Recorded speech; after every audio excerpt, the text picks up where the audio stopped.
My name is Andrea and this is my husband Neil. We're here today to tell our story of adoption. It all began for me 47 years ago in 1973. I suffered from a rare medical episode and discovered at the age of 11 that I would never be able to bear a child.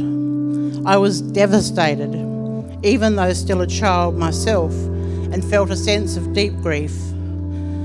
The doctors who treated me at the time held out one ray of hope. They told me that I could always adopt. They assured me that dozens of babies were released for adoption every year. Little did I know that only 4 years earlier, in 1969, the laws surrounding abortion in South Australia drastically altered the adoption landscape. Did you know that in the year 1969, over 450 babies were released for adoption in South Australia? Just 1 year later, the number released dropped to 39. Abortion of unwanted babies became the new alternative to adoption. The second part of our story began when Andrea and I met in 1985. In due course, she revealed to me her situation. In my own way, I went through the same grief process as Andrea that she had gone through years earlier. Our love was real, however, and our faith was strong. We married in 1987 and placed our names on the adoption register immediately. A year went by with no word of a baby, which wasn't surprising, but 4, 5, 6 years passed. We struggled to maintain our hope, but we never stopped praying. In 1995, our work called us to move to Queensland. We were told, however, that if we moved to Queensland, our names would be struck off the South Australian Adoption Register. Every state has its own adoption legislation and protocols. We were absolutely gutted, as we both longed to have a family and 7 years had already passed.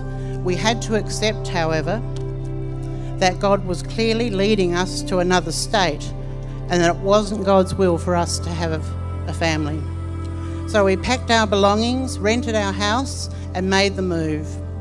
Time doesn't allow me to share about the miracle that then took place. Suffice to say, however, God still heard our prayers. Despite moving to Queensland, we were able to retain our place on the South Australian Adoption Register. The third part of our story happened in the year 1998, a very good year. After waiting no less than 12 years, we received the best phone call of our lives.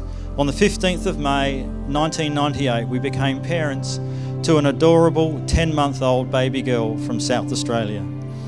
It was the most joyous and wonderful day of our lives. She's here with us today.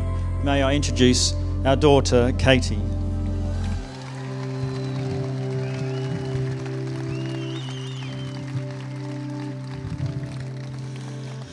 Our story is sadly a rare one.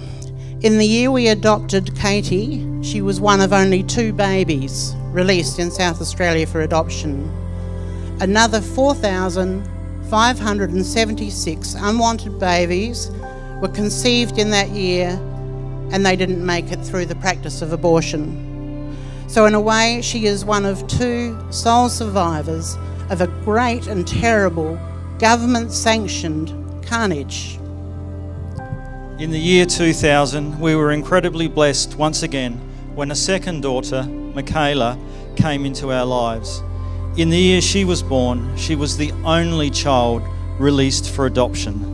5,326 unwanted babies didn't make it that year. Michaela is the sole survivor. Adoption of unwanted babies is sometimes the best option available to pregnant women. I just want to finish by saying that we are eternally grateful to God that 2 special birth mums opted to give the gift of life to their babies and made the decision not to abort them. If they hadn't, our girls wouldn't be here with us today.